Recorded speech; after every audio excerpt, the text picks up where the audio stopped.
which is at 156.25. There's the pacemaker, the pole, Patricia Vyshkovich-Zawadzka. Tasked with going out at 57s for 400 and 71 for 500. It will be quick. There's Audrey Guerrero of Switzerland. Close to her personal best in Germany a month ago. European under-20 champion a couple of years back. She's still only 19. Her best 159.5. She's in 7th. Natoya Gould of Jamaica.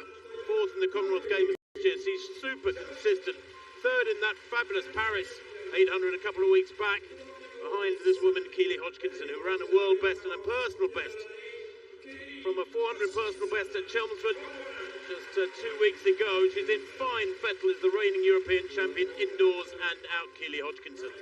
There's Mary MORAA, the Commonwealth champion. Exacted revenge on Hodgkinson in Birmingham when she finished 3rd behind the Britons, 2nd at the World Championships. She's a great 400-metre runner too, MORAA. Watch her in 4. Gemma Ricci there to left of picture, 4th in the Tokyo Olympics. Her last race was a 1500 personal best in France a couple of weeks back. But she's in good form too. She shares that lane with Catriona Bissett of Australia, who as well is in great form. There's Laura Hoffmann of Switzerland. Big roar for her, the 5-time Swiss champion. Hasn't come close to 2 minutes yet this year though. And then lane 1 being shared by Bello, who could struggle here, the 8-time Italian champion. And Yarrigo Benin, who set a personal best in Paris 3 weeks ago. She set 7 national records at 800, has Yarrigo. Her best ever this season, 158.6. But Keely Hodgkinson, well, her coach Trevor Painter is here. World number 1, as I said, after that big win in Paris, where she looked tremendously strong. I think Mo, the Olympic and world champion, had her first run out last weekend as they get underway here in very still. The flags are hanging limply, just about perfect conditions. It's not warm, but it's not cold either. It's 18 degrees centigrade here in the stadium, high up above the city of Lausanne. And Vyshkovich and Zawadzka coming across from the left there to take them out at good, fast pace. A little bit of jostling for position there as Hodgkinson tries to get in behind her. MORAA choosing to stay off the curb, but it's got the Britain sort of boxed in at the moment. And Zawadzka doing a pretty good job. These 3 being dragged along behind her. Their Guerrero on the outside is running at, well, personal best tempos deep. Yeah, the youngster from Switzerland right up there with the 2 big names. Big test here for Keely Hodgkinson against Mary MORAA. MORAA, who beat her at the Commonwealth Games last year and has a tendency to run more of an erratic race rather than Keely Hodgkinson's measured races. So I think this is a good position, but look at MORAA's just slowing the home straight because MORAA's so strong there. Yeah, MORAA was definitely slowing down on purpose there to keep Hodgkinson at bay, because Hodgkinson, I think, would have loved to be charging through the bell. Instead she was having to chop her stride behind the Kenyan, the Commonwealth champion, remember, who beat her in Birmingham.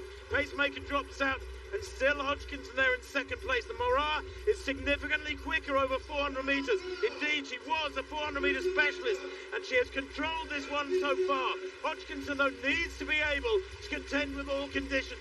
So she will know full well that she's got to match. And look how wide MORAA is running there, forcing Hodgkinson right out into lane 2. And Hodgkinson grimacing, and she might have been outsmarted on this occasion. Oh my word, MORAA moving away. What a surprise to kick off the meeting here in Lausanne. MORAA kicks away. It's worked out textbook perfect for the Kenyan to take this one in a good quick time. Hodgkinson well beaten and outthought eventually. She will have learned some very, very important lessons in that one. She should never have got herself boxed going into the 2nd bend on the 1st lap. And MORAA executed, Steve, a brilliant tactical race.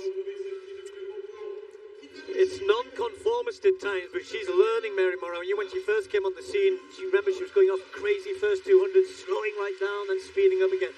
There is nobody better than her in the home straight. I think I said it a couple of times last year.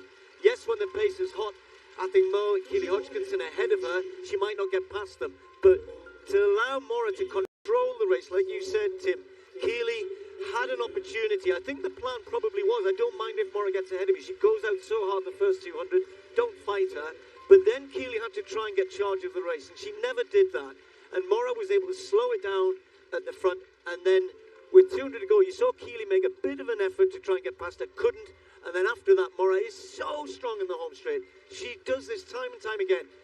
As I said, if she's in front with 100 to go, most of the time she's going to win. I think that's now 5-4 to Keely in their head-to-heads. That is a chastening defeat for Keely Hodgkinson. Probably just what she needed for those World Championships some 6 weeks or so away. A wake-up call that there is lots of work for her and her coach Trevor Painter, and Jenny Meadows who also assists in that coaching team. Plenty of time for them to do plenty of work. MORAA is absolutely delighted, but of course the main test of the season, the one race that matters, lies ahead in Budapest. Very, very impressive from the Kenyan though, my word. A winning time, 1:57.43, a season's best, and Hodgkinson, well, some 2.5 seconds behind her time in Paris. There it is, MORAA winning and season's best. Keely Hodgkinson second. Gould, a good third from her. She's so